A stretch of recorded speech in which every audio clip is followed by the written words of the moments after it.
everyone, welcome to Trenton School of Dance. My name is Miss Maria. I'm an instructor here at Trenton School of Dance, and here today I have Madeline. She's going to help me demonstrate today. So today's video is going to be all about balance and exercise for dancers, and you're going to work on your balance and stability, and I'm going to split this video up into 3 simple parts, okay? So this video is going to be all about the Pointe airplane test.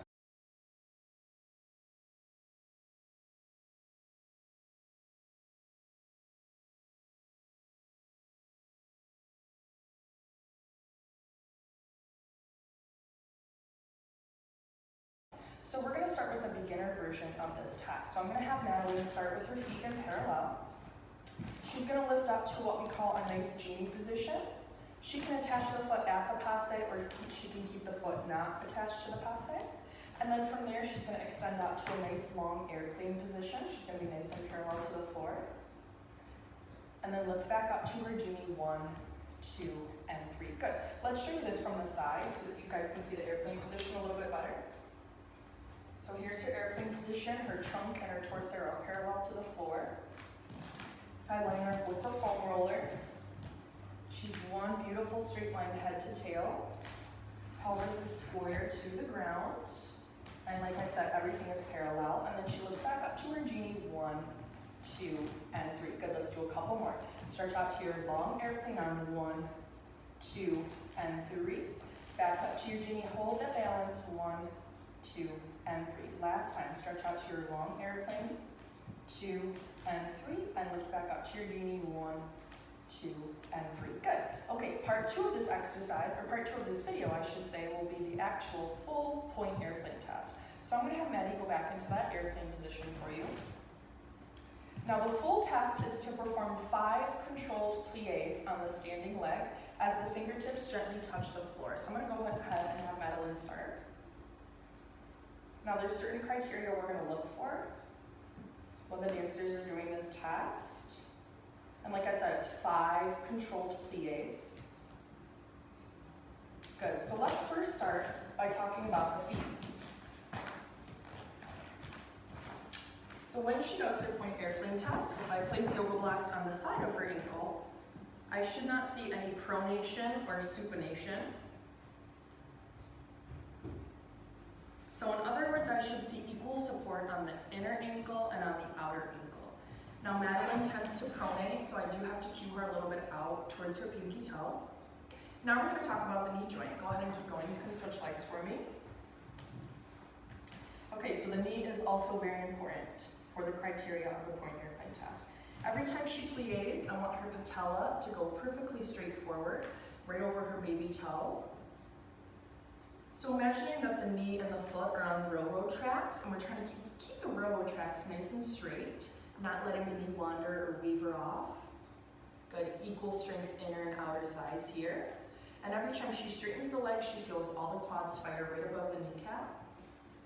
So that patella, that knee joint is nice and strong. She feels no pressure in the back. All of that is happening right above the kneecap. So it's almost as if the dancer is wearing a nice tight pair of pantyhose. They're pulling up those pantyhose nice and tight. Good. Let's face the side. We'll talk about a few more criteria. Go ahead and start. So like we said before, she's one long line head to tail.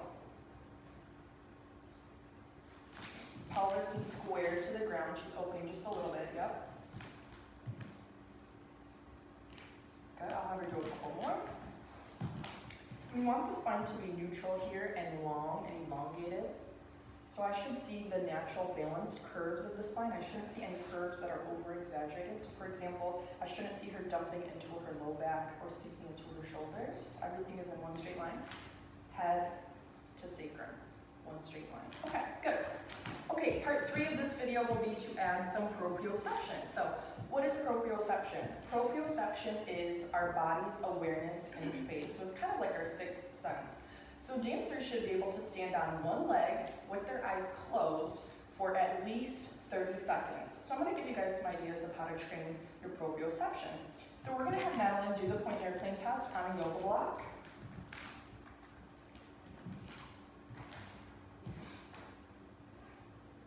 You can see she's already a little less stable doing this on the yoga block. Go ahead and start, Madeline. You can see if you stare right at her kneecap, it's not going as straight as it was when we were just on the flat surface of the floor. So this would be good to train her proprioception. Since the surface is unstable, she's going to gain a lot of strength and stability here. Good, and then the next way you can do this is on a Bosu. So again, a Bosu is even more unstable than a yoga block. Go ahead and start. Make sure foot goes right to the center of that Bosu. And same thing, a Bosu is very unstable, so this is going to be extra challenging for her if you watch that knee. Good, she's going to have to work really hard to keep that knee right on the railroad track. I'll have her do one more. Good, and then the last way that you can add proprioception, dancers, is that you can do the point airplane test with your eyes closed. So I'm going to have Madeline demonstrate this too. So she's just going to do the test exactly how we've been doing it, but her eyes will now be closed. So you can see this is a very challenging exercise to do with the eyes closed, but it's really good for dancers to work on their proprioception. They're going to be less likely to injure if their proprioception is high, because they have good awareness of where their body is in space. Great job. Thank you, Madeline, and thank you, dancers. Try these exercises out and let us know how you like them.